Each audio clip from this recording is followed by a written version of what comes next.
Kedengeran nggak suaranya? Kedengeran, Bu. Kedengeran, oke. Oke, berarti karena udah banyak yang datang juga, jadi langsung kita mulai ya. Tapi kalau misalnya teman-temannya ada yang belum join, nggak apa-apa disuruh join aja. Tazah. Hadira, Kak. Jacinta Berliana. Hadir, Kak. Keiko Joswiandita. Tadi Keiko udah join, tapi lagi nggak bagus jaringannya. Malika Agnia Sudrajat. Malika belum hadir. Maulana Fatiraihan. Muhammad Dafa Abinaya.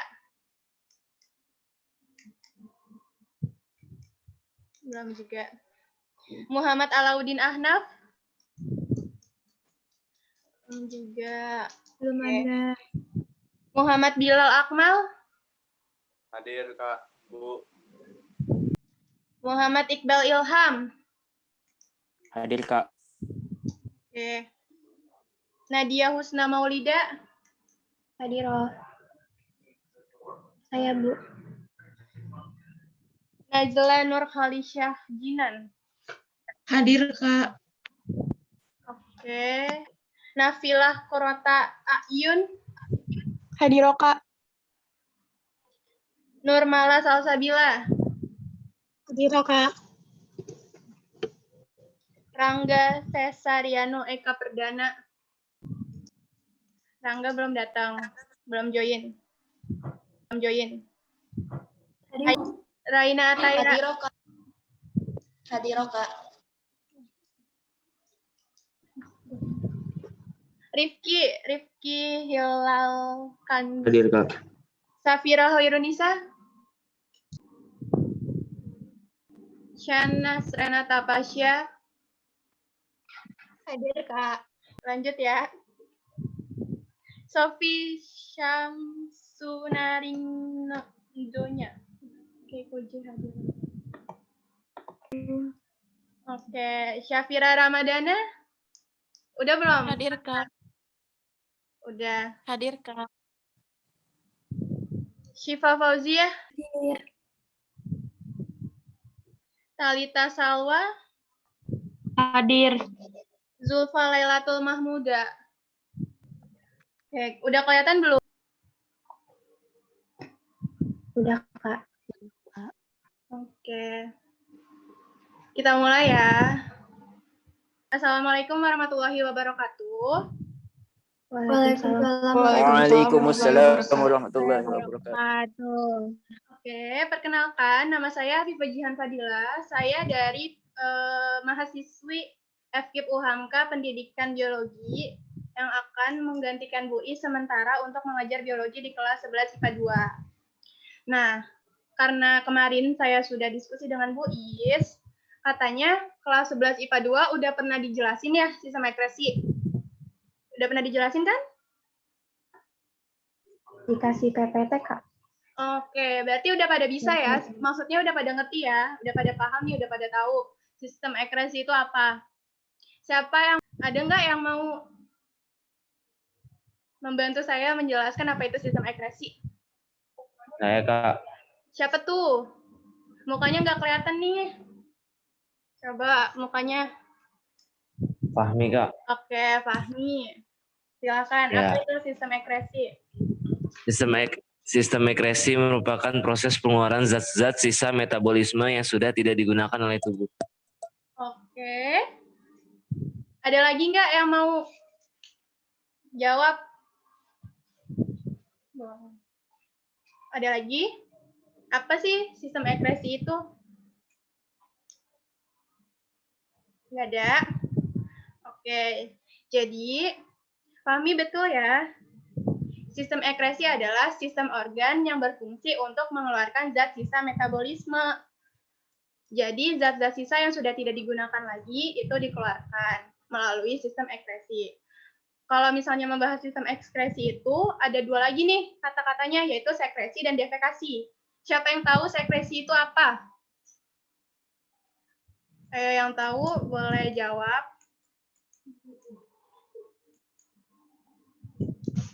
Saya mau coba, Kak. Siapa? Hanifah? Oke, boleh.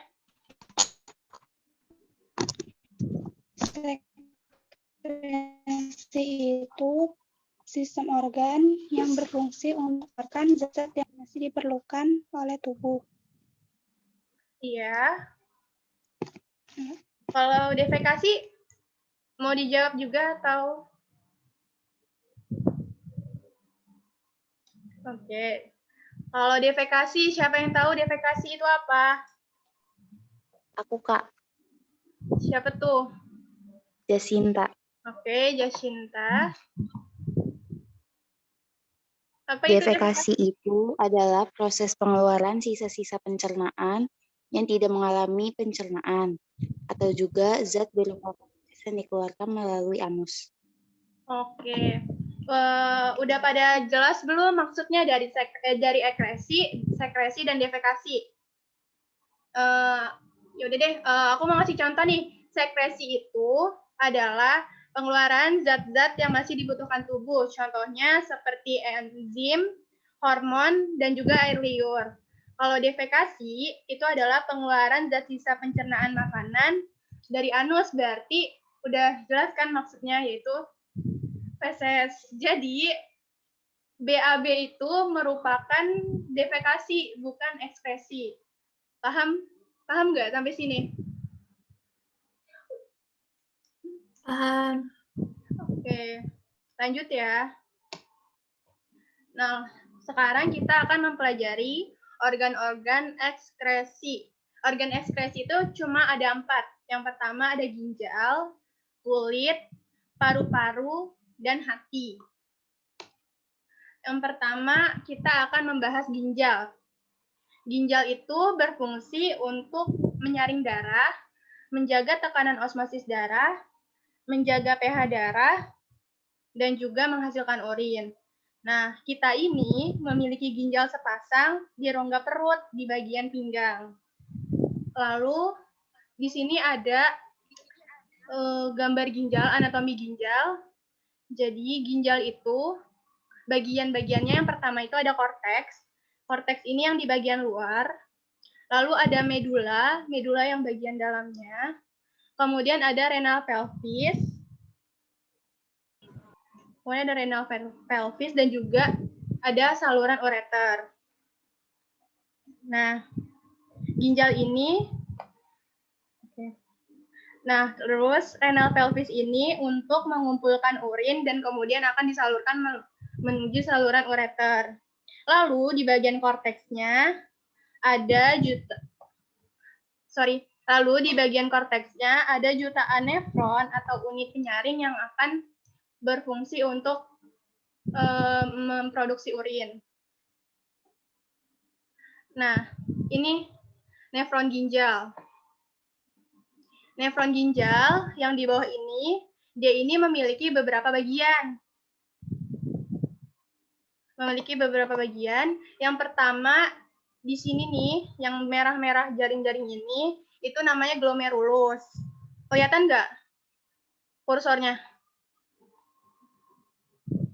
Kelihatan. Oke, Kak.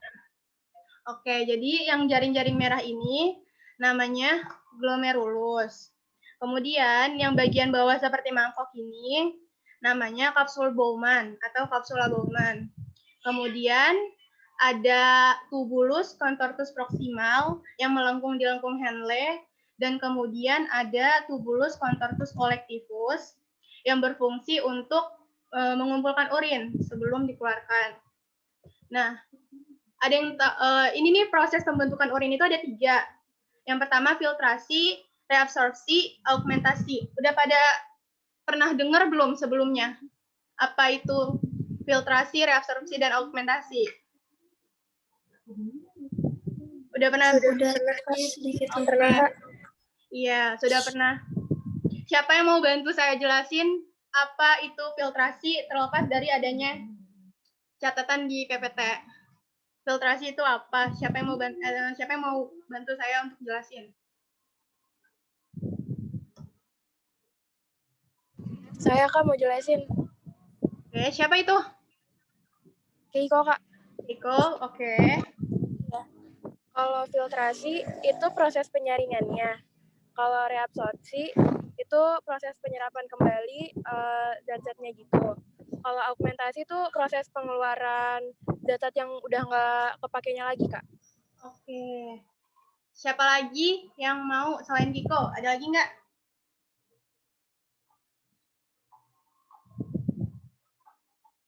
Ayo selain Keiko. Ada lagi nggak yang mau bantu saya buat jelasin proses pembentukan urin?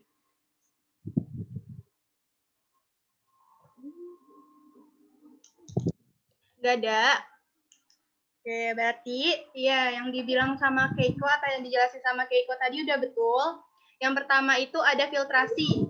Jadi, filtrasi adalah proses penyaringan darah, di mana protein dan sel-sel darah itu tidak boleh keluar bersama urin. Kemudian,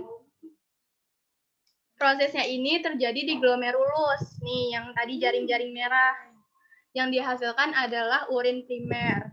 Kemudian, urin primer akan masuk ke dalam tubulus contortus proximal di lengkung Henle yang akan diserap kembali nih zat-zat yang masih yang dibutuhkan oleh tubuh seperti glukosa dan asam amino. Yang dihasilkan atau hasilnya adalah urin sekunder. Kemudian, urin sekunder akan masuk ke dalam tubulus contortus distal yang berfungsi untuk mengeluarkan urea. Urea itu hasil dari mana? Ada yang tahu nggak? Urea itu hasil dari mana? Ada yang tahu nggak? Urea itu hasil dari apa? Apakah dari hati? Dari mana? Dari hati, ginjal, atau dari mana? Ada yang tahu?